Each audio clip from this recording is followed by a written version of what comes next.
प्यारे बच्चों, once again very good morning all of you. तो देखिए प्यारे बच्चों, लास्ट क्लास के अंदर हमने जो स्टडी किया था वो किया था कूलॉम लॉ ऑफ इलेक्ट्रोस्टैटिक्स। उससे रिलेटेड कुछ न्यूमेरिकल्स किए थे जिसमें हमने 2 पॉइंट चार्जेस के कारण एक दूसरे के ऊपर जो फोर्स होता है उसको हमने कैलकुलेट किया था, यानी इलेक्ट्रोस्टैटिक फोर्स हमने कैलकुलेट किया था। तो प्यारे बच्चों, आज के वीडियो में हम ऐसे ही कुछ न्यूमेरिकल्स और करने वाले हैं जो 3 चार्जेस की बात करेंगे। तो एक बहुत इम्पोर्टेंट कंसेप्ट है बिकॉज क्लास 12th के अंदर उससे कम 3 मार्क्स के क्वेश्चन निकल के आते हैं। इवन दैट नीट हो, IIT JEE हो, उनमें भी इससे रिलेटेड क्वेश्चंस पूछे जाते हैं। ठीक है प्यारे बच्चों, देखिए यहाँ पर तो हम यहाँ पे क्वेश्चन ले लेते हैं कि हम 3 चार्जेस का एक सेट ले लेते हैं। हमने ले लिया एक इक्विलेटरल ट्राइंगल है। इक्विलेटरल ट्राइंगल सब समझते हो आप, जिसकी तीनों साइड्स कैसी होती है, इक्वल होती है। ठीक है, इस पर तीनों वर्टेक्स यानी तीनों शीर्ष है, तीनों शीर्षों पर क्या है, 3 चार्जेस हैं।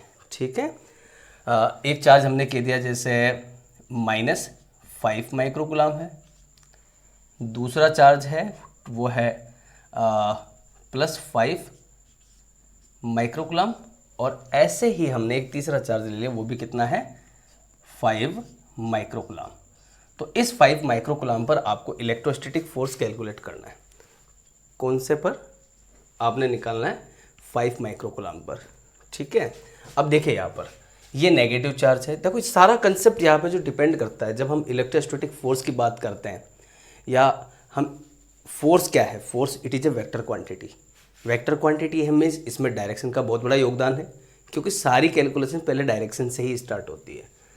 ठीक है, फॉर्मूला आपको सबको पता होता है, 2 पॉइंट चार्जेस के बीच में आपको फॉर्मूला कैलकुलेट करना होता है। आफ्टर इट यहाँ पे बिकॉज 2 फोर्सेज होंगे। ठीक है, देखिए हमें किस पर फाइंड आउट करना है फोर्स, हमें करना है 5 माइक्रोकूलम पर।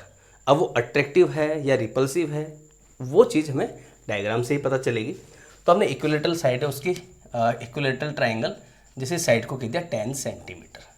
तो तीनों साइड्स कितनी हो जाएगी, 10 सेंटीमीटर हो जाएगी। कंसेप्ट को ध्यान से समझना, इससे रिलेटेड जितने भी न्यूमेरिकल आप बहुत आराम से कर दोगे। तो 5 माइक्रोकूलम जो कि एक पॉजिटिव चार्ज है, ये 5 माइक्रोकूलम पॉजिटिव चार्ज है, ये माइनस का 5 माइक्रोकूलम जो कि एक नेगेटिव चार्ज है। तो हम वर्टेक्स के नाम दे देते हैं ताकि डायरेक्शंस को लिखने में बहुत इजी रहे, A, B और C पर सिचुएटेड 5 माइक्रोकूलम पर हमें इलेक्ट्रोस्टैटिक फोर्स कैलकुलेट करना है। अब ये -5 माइक्रोकूलम क्या करेगा, इस चार्ज को अपनी तरफ अट्रैक्ट करेगा। मीन्स इलेक्ट्रोस्टैटिक फोर्स यानी हमें निकालना force on vertex C। Vertex C पर चार्ज कितना है, 5 माइक्रोकूलम। अब -5 माइक्रोकूलम और ये 5 माइक्रोकूलम क्या करेगा, इसको अट्रैक्ट करेगा। हमने इसको बोल दिया FAC। FAC क्यों बोल दिया, क्योंकि ये वर्टेक्स, इसका नाम क्या है, A है, ये वाला वर्टेक्स कौन सा है, C। ऐसे ही दूसरे अगर चार्ज की बात करें, कौन सा फोर्स लगेगा, B पर सिचुएटेड जो चार्ज है 5 माइक्रोकूलम, वो भी क्या करेगा, इस 5 माइक्रोकूलम पर एक फोर्स अप्लाई करेगा। अब ये फोर्स कितना होगा, ये क्या करेगा, because it is positive charge, ये भी एक पॉजिटिव चार्ज है, ये इसको क्या करेगा, रिपेल करेगा। ठीक है, और इसकी डायरेक्शन क्या होगी, BC डायरेक्शन, यानी BC जो लेंथ है उसके अलोंग होगी। ऐसे ही हम बात करते हैं FAC की, तो उसकी उसकी जो डायरेक्शन होगी वो AC के अलोंग होगी। ठीक है, अब बात कर लेते हैं, इसको हम नाम दे देते हैं FBC वेक्टर। तो पहले आप FAC वेक्टर की वैल्यू निकाल लो, FBC की वैल्यू निकाल लो। इक्विलेटरल ट्राइंगल है, तीनों एंगल्स कितने होंगे, 60 डिग्री होंगे। ये भी 60 डिग्री, ये भी 60 डिग्री, ये भी कितने डिग्री होगा, 60 डिग्री। तो ये क्या हो गया, एक एक्सटीरियर एंगल हो गया, और इसकी वैल्यू कितनी हो जाएगी, 120 डिग्री। कितने डिग्री हो जाएगी, 120 डिग्री। अब बात कर लेते हैं फोर्स की, तो FAC, अब FAC की वैल्यू क्या हो जाएगी, Q1। अब यहाँ पे 2 चार्जेस कौन कौन से हैं, एक तो ये है, एक दूसरा ये है। तो QA QB का मॉड्यूलस अपॉन तीनों साइड से इक्वल R² बोल दिया, और डायरेक्शन क्या है इसकी, इसके डायरेक्शन बोल देते हैं हम C2A। ठीक है, हमने ब्रैकेट में ले लिया डायरेक्शन को। जब हम यहाँ पर वेक्टर लगाएंगे तो हमें डायरेक्शन भी साथ में लेनी पड़ेगी। ठीक है, अब बात करते हैं अगली कैलकुलेशन की, FAC। FAC vector is equal to K की वैल्यू क्या होती है, अगर मैं मान लेता हूँ जो इसका मीडियम है वो कौन सा है, वैक्यूम है। कैसा है, वैक्यूम के लिए के की वैल्यू क्या होती है 9 इंटू 10⁻⁹ जैसा कि लास्ट प्रीवियस न्यूमेरिकल्स में हमने सॉल्व किया था। इंटू क्यू ए की वैल्यू कितनी है -5, हमें मॉड्यूलस लेना है जैसे 5 इंटू 10⁻⁻⁶। ऐसे क्यू बी की वैल्यू कितनी हो जाएगी, वो भी कितना है 5 माइक्रोकुलम, दैट्स 5 इंटू 10⁻⁻⁶। ठीक है प्यारे बच्चों। अब अपॉन में क्या है यहाँ पर आर स्क्वायर, आर की वैल्यू क्या है 10 सेंटीमीटर, 10 सेंटी मीन्स 10⁻⁻²। इसका हमें क्या करना पड़ेगा, स्क्वायर करना पड़ेगा। ठीक है, अब इसको सॉल्व करते हैं हम, डायरेक्शन भी लिख देते हैं साथ में। डायरेक्शन क्या है C2A।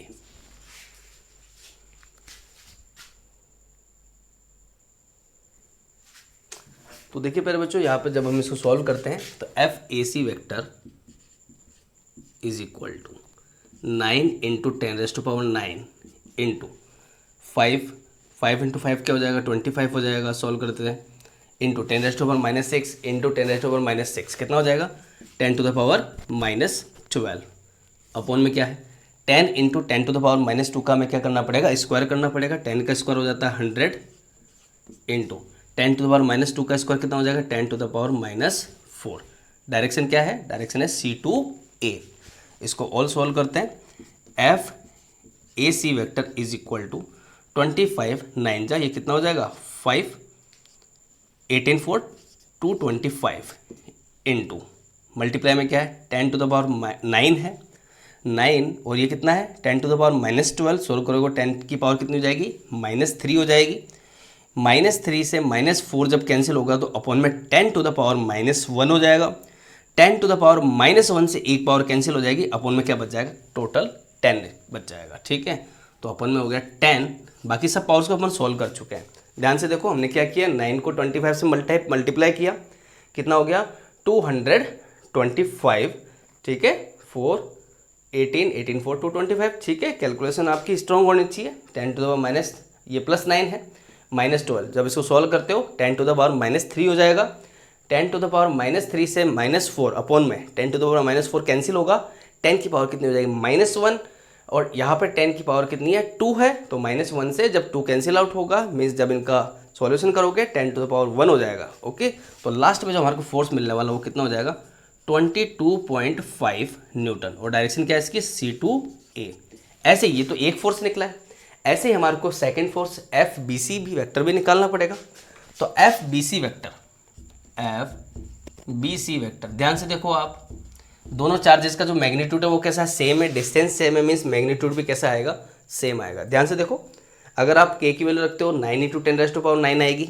ठीक है, और जब आप वैल्यू रखते हो दोनों चार्जेस की तो वो भी कितनी होगी 5 माइक्रोकुलम इंटू 5 माइक्रोकुलम अपॉन में क्या आ जाएगा 10 सेंटीमीटर। स्क्वायर करोगे आप, सॉल्व करने के बाद आपका आंसर कितना आने वाला है 22.5 न्यूटन। और डायरेक्शन क्या रहेगी, बस डायरेक्शन यहाँ पे चेंज रहेगी, तो हम लिख देते हैं यहाँ पे 22.5 न्यूटन। वो डायरेक्शन इज C2A। ठीक है, अब दोनों के बीच में जो एंगल है दोनों डायरेक्शन यानी दोनों एक वेक्टर क्वांटिटीज है, दोनों के बीच में एंगल कितना है 120 डिग्री का एंगल। बच्चों यहाँ पर जब हम बात करते हैं रिजल्टेंट फोर्स की तो हम पैरेललोग्राम लॉ का यूज करेंगे।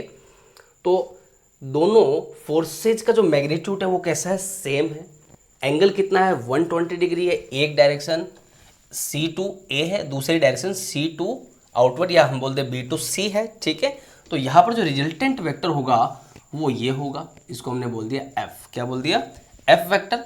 और F वेक्टर की डायरेक्शन क्या हो जाएगी, it is parallel to the, ध्यान से देखना आप, यहाँ पे एंगल कितना डिग्री बनेगा 60 डिग्री। अब 60 डिग्री एंगल है तो ये दोनों जो रेज है कौन कौन सी लाइन्स हो जाएगी, एक तो BA और एक ये वाली रिजल्टेंट फोर्स वाली, दोनों कैसी हो जाएगी पैरेलल हो जाएगी। पैरेलल होते हैं रिजल्टेंट डायरेक्शन क्या हो जाएगी B2A। क्या हो जाएगी B2A। अब सॉल्व करते हैं इसको। F is equal to F vector क्या हो जाएगा FAC square plus FBC square plus 2FAC FBC cos theta. Theta कितना है यहाँ पर 60 डिग्री। पूरे का हमें क्या करना पड़ेगा होल रूट करना पड़ेगा, हमने इसके ऊपर रूट लगा दिया। ठीक है, ध्यान से समझना है इसको। मैं यहाँ पर एक लेंथ खींच देता हूँ ताकि जो भी आपकी कैलकुलेशन है वो सारे नीचे आ जाएगी। FAC वैल्यू कितनी है इसकी 22.5 22.5 का होल स्क्वायर प्लस 22.5 का होल स्क्वायर प्लस 2 इंटू 22.5 का होल स्क्वायर और cos 60 डिग्री की वैल्यू होती है 1/2। पूरे के ऊपर रूट लगा दो आप, ठीक है। 2 से ये वाला 2 कैंसिल हो जाएगा। अब क्या बच्चा अपने पास है, जो टर्म बची है, ध्यान से देखना आप, ज़्यादा कैलकुलेशन की तरफ हमें जोड़ नहीं देना है, ठीक है। हमारे कंसेप्ट यानी बहुत सारी छोटी छोटी ट्रिक्स है जो हमें अप्लाई करनी पड़ सकती है। अब यहाँ पे ध्यान से देखोगे तो 22.5 का स्क्वायर है प्लस 22.5 का स्क्वायर है प्लस 22.5 का स्क्वायर, यानी 3 बार 22.5 का स्क्वायर क्या हो रहा है, ऐड हो रहा है। आप इसको लिख सकते हो 3 इंटू 22.5 का स्क्वायर और इसका आपको क्या करना है, रूट करना है। 22.5 का स्क्वायर, इसका जब रूट करोगे तो ये क्या हो जाएगा 22.5 बाहर निकल जाएगा, स्क्वायर से रूट कैंसिल हो जाएगा, अंदर क्या बच गया 3, तो रूट 3 क्या हो जाएगा 22.5 रूट 3। और डायरेक्शन क्या है इसकी, बिकॉज हमने क्या निकाला है, एफ वेक्टर यानी रिजल्टेंट फोर्स निकाल लिया, उसके डायरेक्शन क्या है B2A। अब हम यूनिट की लिख देते हैं, यहाँ पे यूनिट क्या होगा न्यूटन, बिकॉज हमने क्या कैलकुलेट किया है, फोर्स कैलकुलेट किया है। तो दैट्स वाई देखो प्यारे बच्चों, ये हमने 3 चार्जेस से रिलेटेड कि 3 चार्जेस का एक सिस्टम है, उसके किसी एक चार्ज पर हमने क्या कैलकुलेट किया है, फोर्स कैलकुलेट किया है। और यहाँ पर हमने बहुत सारे कंसेप्ट का यूज़ किया है, जैसे पहले फॉर्मूला अप्लाई किया, उसके बाद हमने एक पैरेललोग्राम लो ताकि हम रिजल्टेंट वेक्टर निकाल सकें, फिर उसको सॉल्व किया हमने। यहाँ पर एक छोटी सी ट्रिक लगाई, यहाँ पर हमने कैलकुलेशन शॉर्ट करने के लिए 3 टर्म्स दिखाई दे रही है, हमने इसको 3 बोल दिया, 3 इंटू 22.5 का स्क्वायर, 3 का भी रूट हो जाएगा, 22.5 का भी रूट हो जाएगा, बचेगा क्या 22.5 रूट 3 न्यूटन। डायरेक्शन क्या हो जाएगी B2A, जैसा कि मैंने बताया था डायरेक्शन कैसे होगी, जो रिजल्टेंट वेक्टर है इन दोनों के बीच में होगा, तो यहाँ पर एंगल कितना बनेगा 60 डिग्री। डायरेक्शन ये वाली डायरेक्शन यानी रिजल्टेंट फोर्स की डायरेक्शन और B2A की डायरेक्शन सेम है, दैट्स वाई हमने डायरेक्शन क्या लिख दी इसकी B2A। तो आई होप कि आपको ये न्यूमेरिकल बहुत अच्छे से समझ में आया होगा। क्वेश्चन क्या है, यहाँ पर हमने 3 चार्जेस का सेट लिया और उसके बाद किसी एक पॉइंट चार्ज पर हमने क्या फाइंड आउट किया, इलेक्ट्रोस्टैटिक फोर्स फाइंड आउट किया, ठीक है। और आपको ऐसे ही वीडियो चाहिए, देखिए प्यारे बच्चों, मैं आपको कह रहा हूँ, मैं YouTube पर अपने प्रॉफिट के लिए बिल्कुल भी नहीं हूँ, बिकॉज मेरे पास इसके अलावा भी बहुत सारे बैचेज चलते हैं। देखिए आप भी सोचते होंगे यार सर के वीडियोस बहुत कम आते हैं, कभी कभार 3-4 दिन का गैप भी हो जाता है। कोशिश मैं ये करता हूँ कि आपके लिए रेगुलर वीडियो पोस्ट करूँ, बट टाइम की बाउंडेशन के कारण नहीं हो पाता, क्योंकि 3-4 जगह कोचिंग के बैचेज वगैरह, ऑनलाइन क्लासेज वगैरह, बहुत सारे स्टूडेंट्स का ये भी इशू होता है, सर ऑनलाइन बैचेज में हमें शामिल क्यों नहीं किया आपने, बिकॉज मुझे टाइम मिलता ही नहीं है, यही कारण है। बट फिर भी अपने बिजी शेड्यूल में से कुछ टाइम निकाल कर मैं आपके लिए वीडियोस बनाता हूँ। अब कल का जो वीडियो होने वाला है वो हम इलेक्ट्रिक फील्ड कैलकुलेट करेंगे, जहाँ पर हम एक चार्ज की बात करेंगे कि एक पॉइंट चार्ज हो, उसके कारण किसी एक पॉइंट पर इलेक्ट्रिक फील्ड इंटेंसिटी की कैसी होगी। साथ के साथ ही हम 2 और 2 से ज़्यादा चार्जेस का सेट लेंगे, यानी एक ट्राइंगल भी हो सकता है और साथ के साथ एक रेक्टेंगल भी हो सकता है और एक स्क्वायर भी हो सकता है, उनसे रिलेटेड हम न्यूमेरिकल करेंगे। दैट्स वाई आप जो भी चैनल पर अगर नए हैं तो चैनल को सब्सक्राइब कीजिए, और जो मेरे सब्सक्राइबर हैं वो रेगुलर वीडियो को वॉच करें और आपकी स्टडी के लिए है। इवन मेरे जो कॉन्टैक्ट नंबर है दोस्तों वो है 6378011103। आप इस पर भी मुझसे कॉन्टैक्ट कर सकते हैं। कोई आपका क्वेश्चन हो उसको आप मुझे व्हाट्सएप पर, सोशल मीडिया पर, आप फेसबुक पर, इंस्टाग्राम पर, आप सब जगह मुझे सर्च कर सकते हैं फिजिक्स बाय CP तगाया से। मेरा फेसबुक पेज भी है, फेसबुक ग्रुप भी है, आप सब लोग वहाँ पे ऐड होकर अपने क्वेश्चंस को शेयर कर सकते हैं। वो मैथमेटिक्स से रिलेटेड भी हो सकता है, फिजिक्स से रिलेटेड भी हो सकता है, ठीक है प्यारे बच्चों। Thank you so much, take care and bye bye.